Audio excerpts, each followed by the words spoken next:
Hello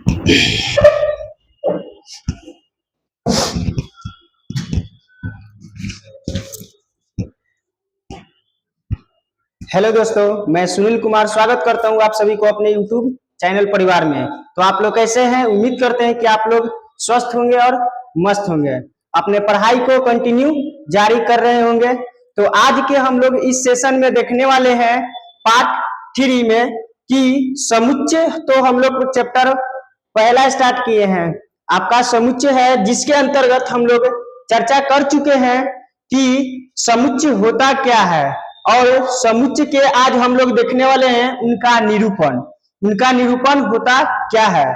ठीक, तो आइए देखते हैं समुच्चय का निरूपण होता क्या है। देखिए,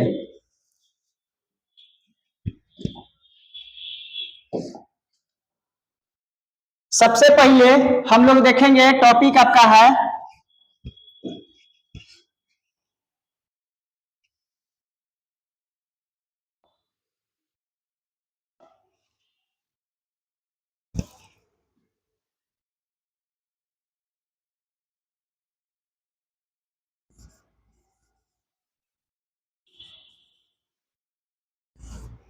समुच्चय।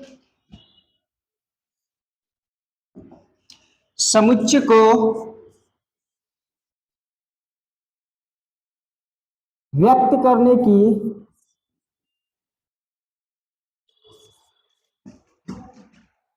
विधियां।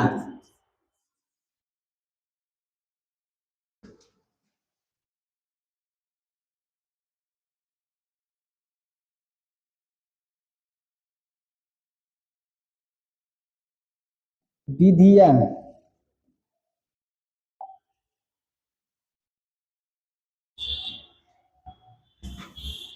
देखिए,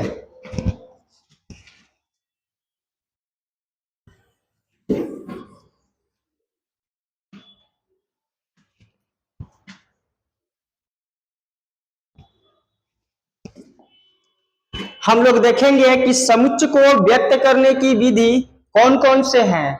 तो विधि इनका दो है। कौन कौन? पहला आपका है, सबसे पहला हम लोग देखेंगे कि समुच्चय को व्यक्त करने की दो विधियां हैं। देखिए, लिखेंगे समुच्चय को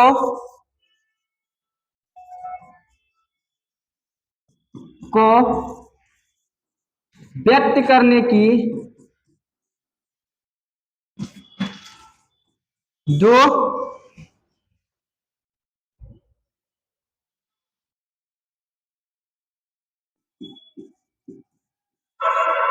विधियां हैं। कौन कौन? पहला आपका है, पहला आपका है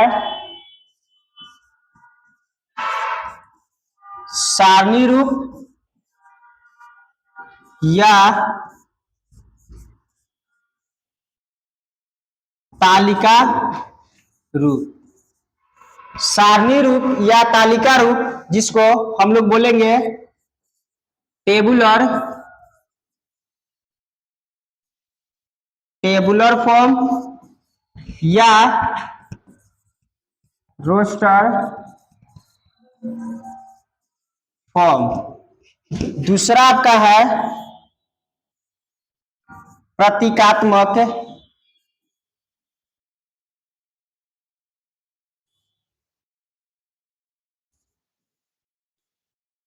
प्रतीकात्मक रूप या समुच्चय निर्माण रूप, जिसको हम लोग इंग्लिश में बोलेंगे सिंबॉलिक फॉर्म या सेट बिल्डर फॉर्म। ये आपका दो जो समुच्चय को व्यक्त करने की दो विधि हैं। पहला आपका सारणी रूप या तालिका रूप, दूसरा प्रतीकात्मक रूप या समुच्चय निर्माण रूप के नाम से हम लोग जानते हैं। तो आइए हम लोग एक एक करके देखते हैं कि सारणी रूप या तालिका रूप क्या होता है। देखिए,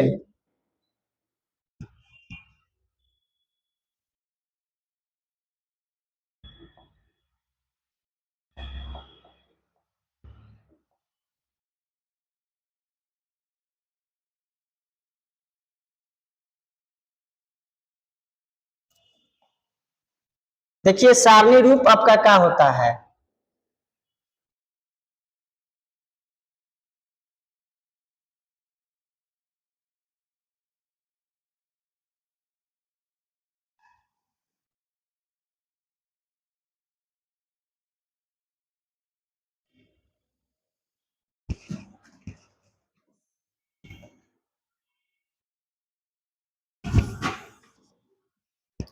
हम लोग देखेंगे कि सारणी रूप क्या होता है।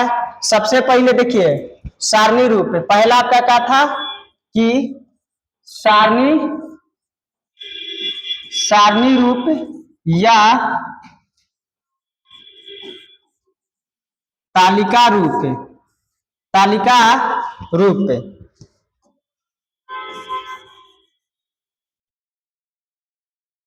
तालिका रूप जिसको हम लोग बोलते हैं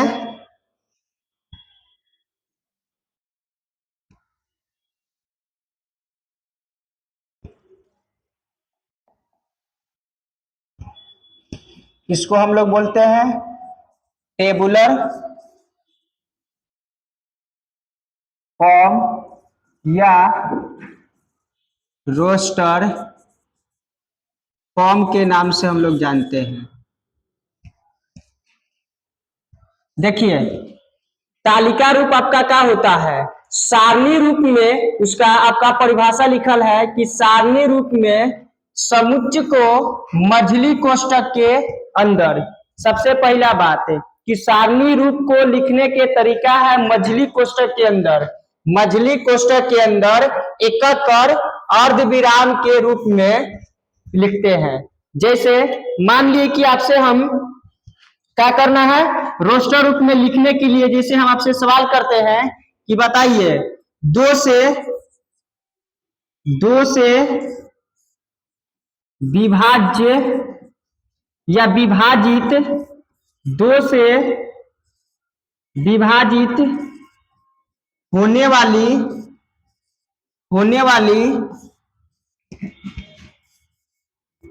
प्राकृत संख्या, प्राकृत संख्या आपसे ये हम सवाल किए कि बताइए दो से विभाजित होने वाली प्राकृत संख्या, तो इसको हमको रोस्टर रूप में लिखना है। तो रोस्टर रूप में कैसे लिखेंगे, सबसे पहले मझिला ब्रैकेट लिखेंगे, उसके बाद जितने भी अवयव हैं, जितने भी अंक होंगे उस सब को कॉमा डाल डाल के क्या करेंगे अर्धविराम के रूप में लिख देना ही क्या कहलाएगा आपका रोस्टर रूप कहलाएगा। देखिए जैसे मान लिए लिखेंगे माना कि इसका नाम कोई दे देते हैं। जैसे मान ली कि दो से विभाजित होने वाले प्राकृत संख्या कौन कौन से होंगे, 2, 4, 6, 8। तो दो से विभाज्य होने वाले संख्या का क्या होगा बाबू, तो 2 बोलिएगा, 2, 4, 6, 8, 10, 12, 14, 100 कहां तक, इन्फिनिटी तक। तो हमको क्या मिला कि दो से विभाज्य होने वाले सब के सब प्राकृत संख्या हैं। इसको हमको क्या करना है, मझली कोष्ठक के अंदर लिखना है। तो इसको क्या करेंगे, नाम दे देंगे। बताए थे अभी कि समुच्चय को व्यक्त करने के लिए क्या करेंगे, उसको नाम देंगे। तो मान ला कि कुछ ए कोई सेट होगा जिसके अंदर क्या करेंगे मझिला ब्रैकेट लिख दिए। उसके बाद जितने भी अंक है सबको क्या करेंगे लिख दीजिए, 2 कॉमा डालकर, 4 कॉमा डालकर, 6 comma, 8 comma, 10 comma, 12 comma, 14 comma, 100 dot dot.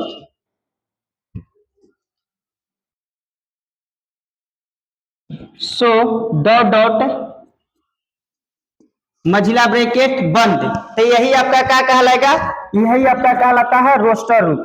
तो रोस्टर रूप में क्या करेंगे कि दोनों तरफ मझिला ब्रैकेट लगा करके और मझिला ब्रैकेट लगा करके उसके अंदर अंक को कॉमा लगा लगा के लिखना ही आपका क्या कहलाता है, तो सारणी या तालिका रूप। या इसको ज्यादा प्रचलित है रोस्टर रूप के नाम से, ये सबसे ज्यादा आपको प्रचलित मिलेगा रोस्टर रूप। लिखा रहेगा क्वेश्चन में कि रोस्टर रूप फॉर्म में लिखिए, तो रोस्टर रूप में आपको लिख देना है।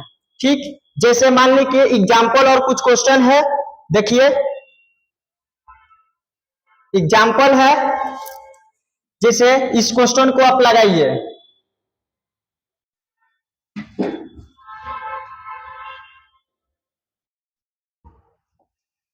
जैसे ये क्वेश्चन है आपका बाबू, जिसे इस क्वेश्चन को आपको लगाना है कि बताइए इसको रोस्टर रूप में लिख कर दिखाइए।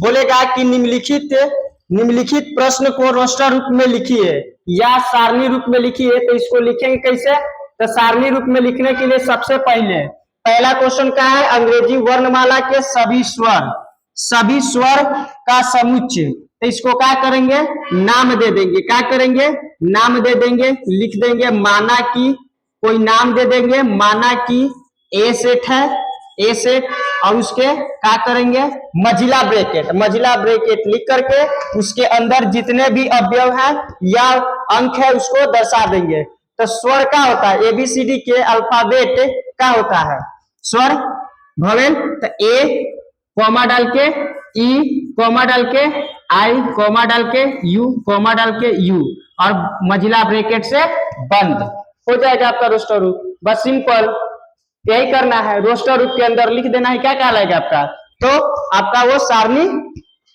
या रोस्टर रूप कहलाएगा। ठीक, जैसे हम आपसे पूछे कि विषम प्राकृत संख्याओं को समुच्चय लिखिए रोस्टर रूप में, तो रोस्टर रूप में इसको भी कैसे लिखेंगे, देखिए रोस्टर रूप में लिखना है। तो मान लिए कि कोई बी सेट है, मझिला ब्रैकेट डाल देंगे, विषम प्राकृत संख्या लिखना है, तब बोल देंगे कि देखिए सर 1 होता है, 3 होता है, 5 होता है, 7 होता है, 9 होता है, सो इन्फिनिटी तक चला जाएगा, और उसको बंद कर दीजिए। डॉट डॉट करके आप दर्शा दीजिए कि विषम प्राकृत संख्या क्या क्या होगा, तो 1 होगा, 3 होगा, 5 होगा, 7 होगा, ये सब आपका रोस्टर रूप में लिखा गया, हो गया। अब जैसे हम आपसे पूछे कि बताइए प्रिंसिपल शब्द का समुच्चय बताइए। प्रिंसिपल शब्द हमने पिछले लेक्चर में चर्चा किए थे कि अगर कोई भी शब्द अगर रिपीटेड तो उसको केवल एक बार ही लिखना है, माने पुनरावृत्ति वर्ड को नहीं करना है। देखिए जैसे आपका सवाल में आई है, देखिए जैसे प्रिंसिपल है इसको लिखना है, क्या करेंगे बाबू, पी लिख दीजिए कॉमा डाल करके, आर लिख दीजिए कॉमा, आई comma, N comma, C comma, फिर आई। तो आई का है इजा 2 बार आइल है, एक बार यहाँ आइल है, एक बार यहाँ आइल है, तो एक बार लिख दिए है तो दोबारा नहीं लिखेंगे। ठीक, फिर पी एक बार यहाँ आइल है और एक बार यहाँ है, इसीलिए पी लिखा गया है, एक बार ही लिखना है। ठीक, फिर ए बच्चा लिख दीजिए, उसके बाद एल लिख दीजिए, और इसको मझिला ब्रैकेट से दोनों तरफ से क्या करेंगे, बंद कर देंगे, हो जाएगा आपका क्या, तो ये आपका कहलाएगा रोस्टर रूप, माने तालिका रूप में आपका ये कहलाएगा। अब देखिए जैसे तेज विद्यार्थियों का समूह, अब हम आपसे पूछे कि बताइए बाबू कि तेज विद्यार्थियों को समुच्चय जो है, इस समुच्चय जो है इसको लिखना है रोस्टर रूप में, तो कहिएगा कि सर बताइए क्या समुच्चय है, तो कहिएगा कि बताइए कितना, माने कितना जानने वाले को हम तेज बोलेंगे, हम कैसे बता सकते हैं, माने कम पढ़ल आदमी के हम तेज बोलेंगे कि ज्यादा पढ़ने वाले को तेज बोलेंगे, कि 10 घंटा पढ़े वाला के, कि 24 घंटा के पढ़ने वाले को तेज बोलेंगे। तो आप बोलिएगा कि पता नहीं लगाया जा सकता है कि कितने पढ़ने वाले को तेज बोलेंगे, कितने जानने वाले को तेज बोलेंगे, तो ये समुच्चय ही नहीं है, तो इसको हम क्या कर सकते हैं, जब ये समुच्चय नहीं है तो न तो रोस्टर रूप में लिख सकते हैं, न तो इसको हम क्या कर सकते हैं, तालिका रूप में लिख सकते हैं। ठीक, देखिए अब आपका नेक्स्ट जो है पांचवा सवाल जो कर रहा है कि 5 से छोटी प्राकृत संख्या, 5 से छोटा प्राकृत संख्या क्या होगा? 1 2 3 4। इसको रोस्टर रूप में लिखना है तो क्या करेंगे? मान लेना है, कोई नाम दे देंगे, मान ले कि डी, और इसके बाद मझिला ब्रैकेट, इस सब अंक को उठा के कॉमा डाल के लिख देना है। हो गया आपका काम रोस्टर रूप। बस यही तो रोस्टर रूप है। ठीक, तो उम्मीद करते हैं कि आप लोगों को यह रोस्टर रूप समझ में आया होगा। और आगे हम लोग देखते हैं समुच्चय का निरूपण में हम लोग देखेंगे कि अब समुच्चय निर्माण रूप क्या होता है। तो आइए समुच्चय निर्माण रूप के बारे में देख लेते हैं। देखिए, समुच्चय निर्माण रूप सेकेंड आपका था समुच्चय निर्माण रूप। समुच्चय निर्माण रूप जो है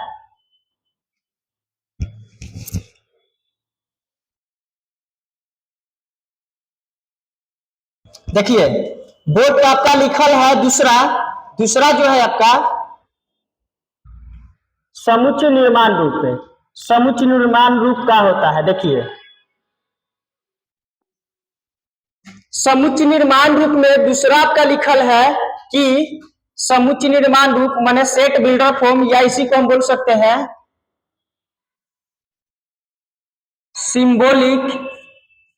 सिंबॉलिक फॉर्म, या और सेट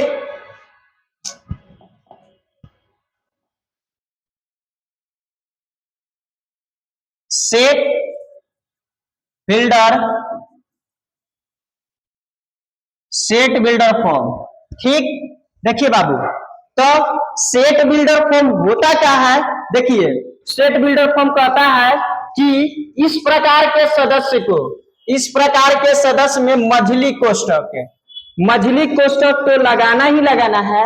मझली कोष्ठक के अंदर एक चर राशि को चर को लिखकर तिरछी लकीर या कॉलन देकर पुनः चर राशि को लिखकर समुच्चय को प्रत्येक अवयव को संतुष्ट कराते हैं। कहने का अर्थ देखिए, जैसे हम आपसे पूछते हैं कि बताइए बाबू, ये आपका सेट था, जैसे ये आपका लिखल है कि जैसे आप ऊपर देखें कि अंग्रेजी वर्णमाला के स्वर, ये आपका क्वेश्चन है, अंग्रेजी वर्णमाला के स्वर। तो हम इसको सबसे पहले देखें कि रोस्टर रूप में निकालने के लिए, तो रोस्टर रूप में क्या होता था? तो रोस्टर रूप में हम लोग देखते थे कि देखिए, इसको मान लेते थे और मान के लिखते थे कि माना कि ए समुच्चय है, कोई नाम दे दिया और इसको मझिला ब्रैकेट के अंदर लिख देना है।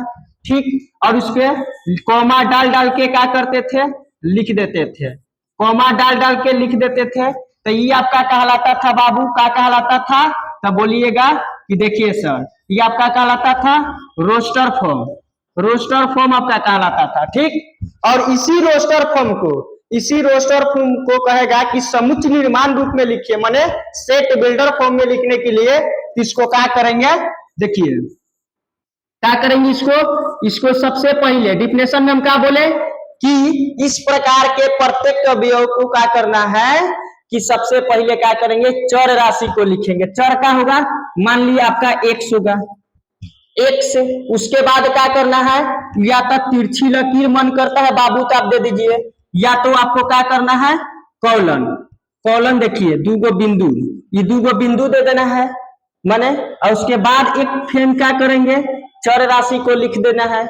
और लिखने के बाद जिस अवयव को क्या कह रहा है, अवयव जो स्टेटमेंट लिखल है आपका, उसी को क्या करना है?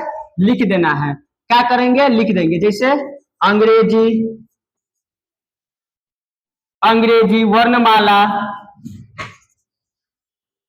अंग्रेजी वर्णमाला के स्वर है और मझिला ब्रैकेट बंद। तो ये आपका क्या कहलाएगा, यही आपका क्या कहलाएगा, सेट बिल्डर फॉर्म। ये आपका क्या कहलाएगा, set builder, set builder form. ये आपका क्या कहलाएगा, सेट बिल्डर फॉर्म कहलाएगा। तो शब्द के रूप में लिखेंगे, अब मझिला ब्रैकेट के अंदर जो भी रहेगा वो लिखल रहेगा x कॉलन x, और उसके बाद वर्ड के फॉर्म में लिख देना है, उसी को कहलाता है सेट बिल्डर फॉर्म कहलाता है। जैसे एक और क्वेश्चन हम लेते हैं, जैसे मान ले कि हम आपसे पूछे कि बताइए, एक क्वेश्चन लिखल है जिसे दुक्के पावर कहिएगा कि देखिए लिखल है 2, फिर लिखल है 4, फिर 8, फिर 16, फिर 32, फिर 64 है, और इसको लिखना है आपको सेट बिल्डर फॉर्म में। क्या लिखना है, सेट बिल्डर फॉर्म में, समुच्चय निर्माण रूप में लिखना है। तो आप बोलिएगा कि देखिए सर क्या करना है, सबसे पहले मान लेना है, मान लेना है, कोई नाम दे देंगे भाई, कोई नाम दे देंगे, माना कि बी समुच्चय है, जिसे माना कि कोई बी समुच्चय है। उसके बाद लिख देना है कुछ, सबसे पहला काम मझिला ब्रैकेट, और उसके बाद x कॉलन x, इंग्लिश में कॉलन बोलते हैं, इसको इंग्लिश में बोलते हैं सच दैट। इसको क्या पढ़ते हैं बाबू, सच दैट बोलते हैं, सच दैट, ठीक, x सच दैट x। अब ये नंबर जो है, इस नंबर को हमको लिखना है सेट बिल्डर फॉर्म में। इस नंबर से कुछ आपको आइडिया लगाएंगे। देखिए इसको हम बोल सकते हैं दुक्के पावर जो है, दुक्के पावर n चल रहा है। n कहे कि मतलब कि यहाँ पर देखिए दुक्के पावर 1 है, माने दुक्के पावर ये चल रहा है आपका कुछ, ये दुक्के पावर 2 होगा, ये दुक्के पावर 3 होगा, ये दुक्के पावर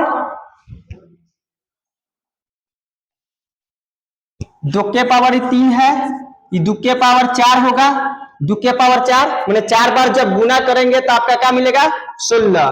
तो ठीक, देखिए इसको लिखेंगे कि x belongs to n, x belongs to n।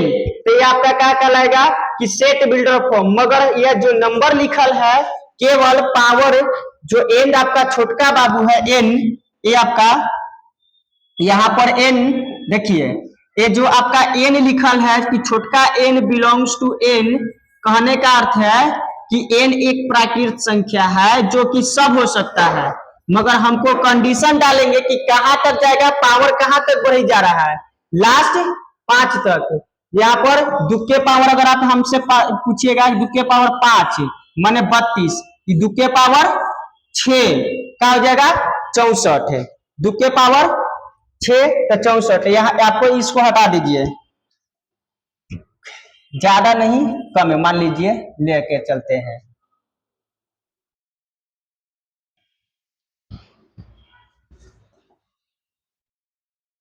देखिए तो हम बोलेंगे इसको कि देखिए कहां से कहां तक, तो n का मान जो है 1 से लेकर 5 तक, n का मान जो है 1 से लेकर 5 तक है, तो इसको लगा देंगे 1 लेस देन इक्वल n के बराबर है, और कहां तक, तो 5 तक।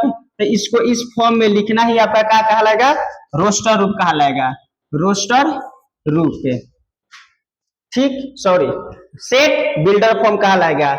x सच दैट x दुक्के पावर n का मान जो है 1 से लेकर 5 तक ही आप रख सकते हैं। तो क्या कहलाएगा आपका, ये आपका कहलाएगा समुच्चय निर्माण रूप, समुच्चय निर्माण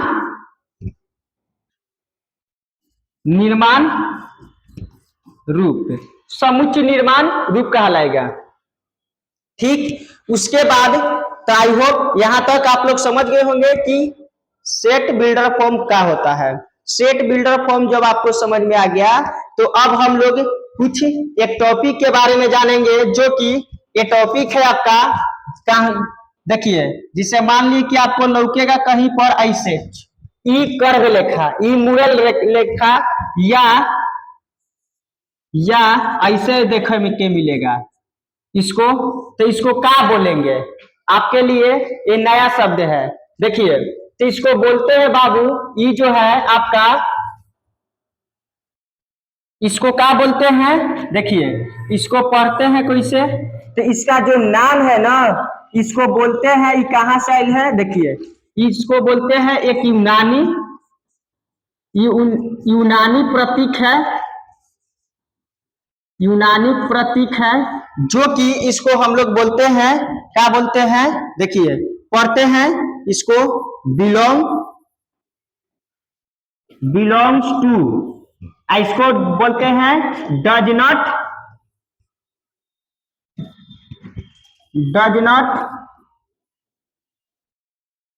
बिलोंग्स टू।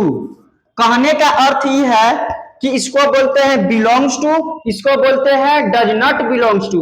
ये एक यूनानी प्रतीक है। जैसे आपको क्वेश्चन में मिलेगा कि जैसे मान लीजिए कि आपसे हम पूछें कि बताओ बाबू, ए कोई सेट है जिसके अंदर कोई अवयव है, जिसे 2 है, 3 है, 4 है, 5 है। ए सेट है और ए सेट के अंदर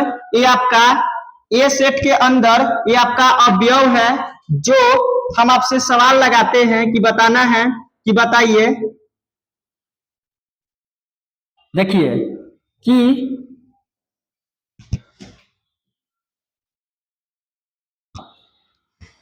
बताना है कि बताइए बाबू कि दू जो है, दू का ए सेट का अवयव है, ए सेट का अवयव है, पहला क्वेश्चन। दूसरा क्वेश्चन आपसे पूछे कि बताइए 5। तीसरा क्वेश्चन बोलेंगे 6। चौथा क्वेश्चन बोलेंगे आपसे 4 ए। पांचवा क्वेश्चन हम आपसे पूछे कि 3 और ए। तो ये आपका समझना है कि देखिए, हम आपसे पूछ रहे हैं कि बताइए का दू जो है ए सेट का, दू अवयव जो है ए सेट का अवयव है, ए सेट का अवयव है, तो बोलिएगा कि जी हाँ है। तो जब रहेगा तो उसके लिए लिखेंगे ई मुड़ल जो है, बिलोंग्स टू वाला चीज लिखना है। इसका मतलब कि ए का अवयव जब है, दू जो है ए का अवयव है, तो लगा देना है, ई जैसा लिख देना है, तो ये आपका क्या हो जाएगा? ये आपका बिलोंग्स टू, माने ए दू जो है ए सेट में से बिलोंग्स कर रहा है, बस। जिसे 5 आपसे पूछे तब बोलिएगा कि 5 भी क्या है? ए सेट का अवयव है। तो जब ए सेट का अवयव है तो बोल देंगे कि आपका क्या होगा? आपका ये भी समुच्चय ए में से ही आया है। 6 का बताइए, 6 जो है, जो 6 अवयव है, उसका ए समुच्चय का अवयव है? तो बोलिएगा कि नहीं सर। तो नहीं है तो इसके लिए क्या बोलेंगे? इसके लिए ऐसे डज नॉट बिलोंग्स टू ए बोल देंगे, माने जो 6 जो है अवयव ए में से नहीं है, आई लिख देंगे। 4 जो है ए सेट का अवयव ही है, लिख देंगे। 3 ए सेट का ही अवयव है, लिख देना है। ठीक, तो आप लोग समझ गए होंगे कि यूनानी प्रतीक क्या होता है। अगर कहीं भी आपको बोले कि यूनानी प्रतीक भरना है तो आपको बोल देना है कि हाँ, इसको हिंदी में लिख देते हैं। देखिए, जिसे इसको बोलना है, जिसे क्वेश्चन बोलेगा कि देखिए बताइए बाबू कि दू जो है दो अवयव लिखेंगे कि अवयव 2 समुच्चय ए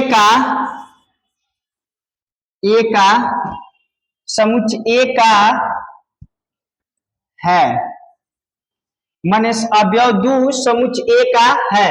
माने क्या है मतलब कि जो दू जो है समुच्चय ए में से ही आई है। तो ये आपका यूनानी प्रतीक था, जो कि आपके 1.1 में क्वेश्चन देखने को मिलेगा। तो उम्मीद करते हैं आप सभी से कि आप लोगों को ये सेशन अच्छा लगा होगा। आप लोगों ने सीखा कि समुच्चय के व्यक्त करने की कौन कौन से विधि है। तो दो विधि था, कौन कौन? पहला आपका सारणी या तालिका रूप, दूसरा प्रतीकात्मक या समुच्चय निर्माण रूप है। तो विश्वास करते हैं, उम्मीद करते हैं आप लोगों से का कि आप लोगों ये समझ में आया होगा। तो फिर मिलते हैं अगले लेक्चर में, जो वहां पर हम लोग देखेंगे अब उदाहरण 1 से लेकर 5 तक। तो फिर मिलते हैं, तब तक के लिए सेशन को यहीं पर छोड़ते हैं। ठीक।